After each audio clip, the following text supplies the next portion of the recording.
Mendes scores and Paris win. Well, there you go.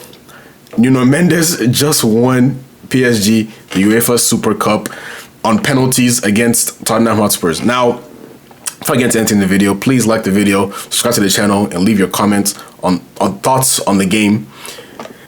For the first 60 minutes of this game, I was truly, I don't want to say I was baffled, because I kind of expected the game to go the way it was going. Maybe not in terms of Spurs being up 2-0, but I expected Spurs to kind of be the more dominant team, right? They've played about 5-6 games of preseason. PSG hasn't played a single game since the Club World Cup final. So Spurs had a lot more time, a lot more fitness. They were a lot more fit as a team. So I expected Spurs to come out and be aggressive. Thomas Frank's first competitive game, and we saw a lot of what he brought from Brentford in this game today. But let's break down the game a little bit. The first 10-15 minutes, you could see that Spurs were just more fit than PSG, which is expected. They've played 6 games in the last month or so. Right, PSG hasn't played a single game. These guys were on vacation. They just came back, I think, last week. The first 10-15 minutes, Spurs were on them. They were aggressive. They were strong in the tackle. They were turning the ball over with regularity. PSG were not in control. They had 70% possession, yes, but Spurs were the more attacking team. More shots, more everything. And Kudus, I think, is going to be a big player for Spurs this season. He was exceptional. His strength, his pace, his technique, his skill on the ball. This guy has everything you want in a modern day kind of winger, hybrid 10, attacking A type of player. Like, he's the perfect build for this Thomas Frank team, right? I think you can get the same kind of things you got from Mbeumo at Brentford. You can get those same kind of things from Kudus at Spurs and a Thomas Frank setup. One thing that you can see that this person is going to be very good at is set pieces, right? And that's Thomas Frank's MO.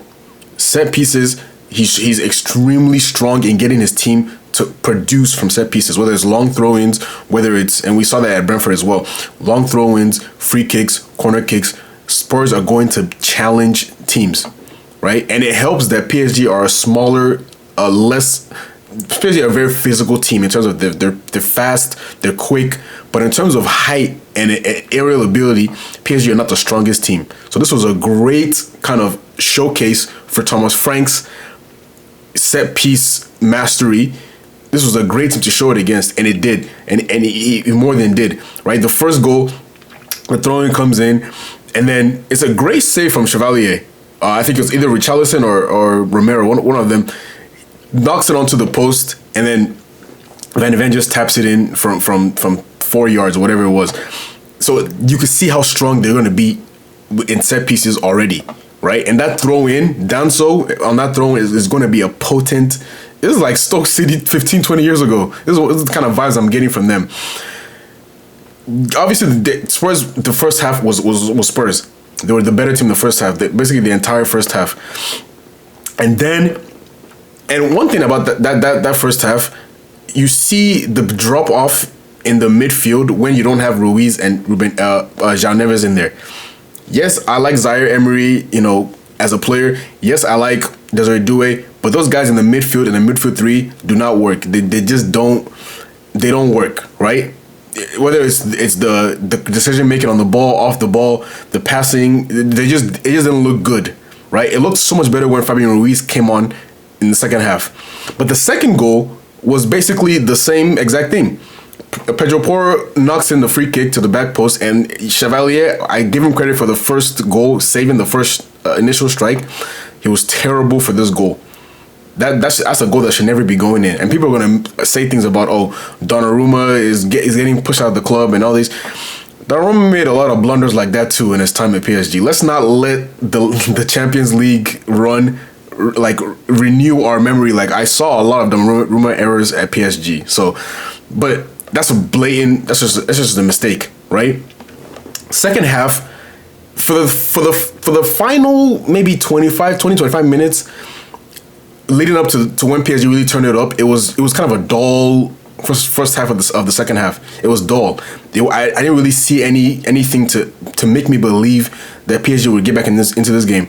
Honestly, within about the 70th minute mark, I already put my camera up. I was ready to just start reviewing the game because I didn't expect PSG to do anything. just purely because of their fitness. I didn't think they would have the legs and the tank to carry on to the end of the game. But one thing that Luis Enrique did really well was made timely subs. Kvaratskhelia gave them nothing, he hooked them. Brought on Fabian Ruiz, and they instantly got more control over the game. There was less turnovers for Spurs. And even though Spurs are the more fit team at this point of the season, they looked exhausted. PSG were wearing them down. And that's the thing with PSG. Even though they haven't played a game in a month, their players are so fit. They're so young, they're so athletic, they're so agile.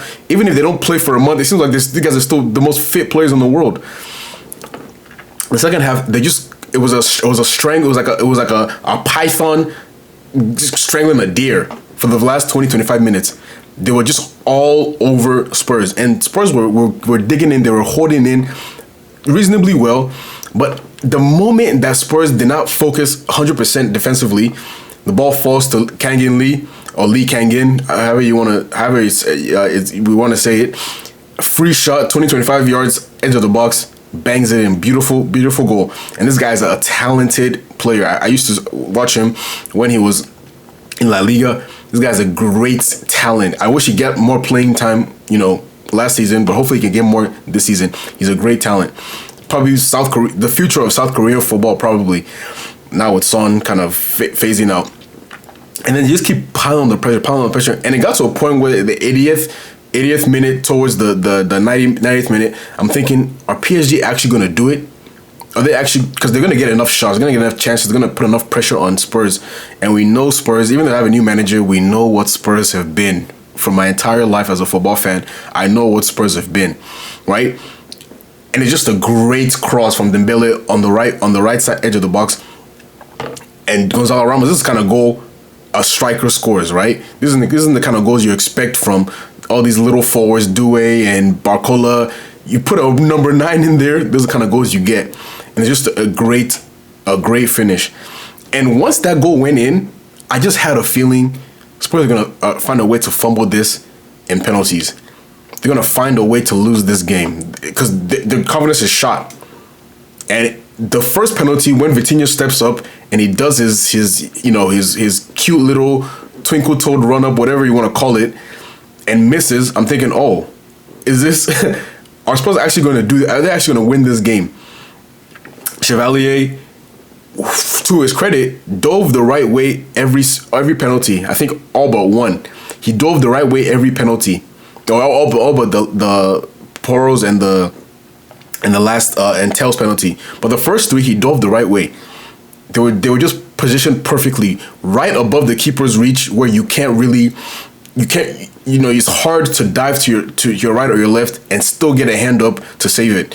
I think you got a touch to the first one, narrowly missed the second one, but the third one from Van de Ven just wasn't a good enough penalty. It wasn't far enough in the corner, and he saved it. So PSG ends up winning the Super Cup. Now, a couple points to take away from this game, right? We know what PSG are. We don't really need to break down too much of them. They haven't really signed anybody new outside of Chevalier, so we know kind of what they're going to be this season. They're going to dominate.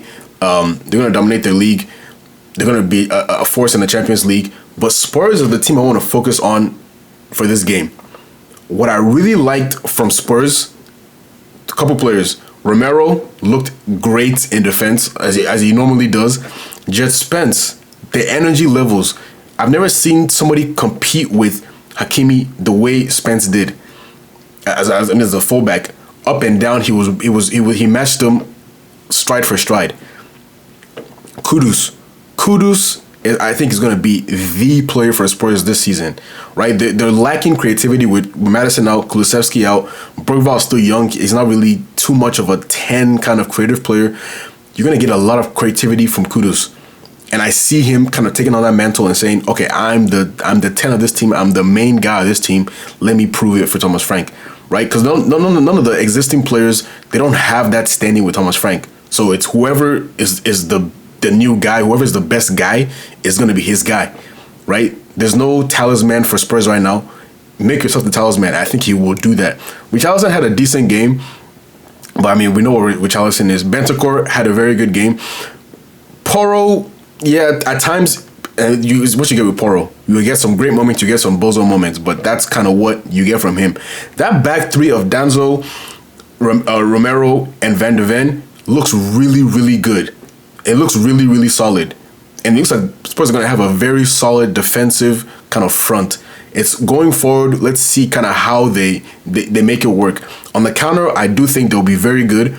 You know, if you're employing the likes of Sarr, if you're employing Kudus, if you're employing Spence, obviously maybe Tell is playing. They have a lot of pace going forward, so they could turn that defense into attack on a consistent basis. And in my Premier League predictions, watch the video. I just dropped it this week. My Premier League predictions. See where I put Spurs, but I think Spurs are going to have a tough time kind of balancing Champions League and balancing the Premier League. But I do think that the way this team is set up and the managerial experience that Thomas Frank has, this team is going to be very, very good and very entertaining to watch this season. Like Brentford entertained me last season, and I kind of see the same thing happen with Spurs this season. So, PSG, Super Cup champions. Let me know what you guys think in the comments. Let me know kind of what you're expecting from Spurs, more specifically Spurs, because we know what PSG kind of are. But what do you expect from Spurs this season? Like the video, leave a comment, subscribe to the channel, and I will see you guys very, very soon. Peace out.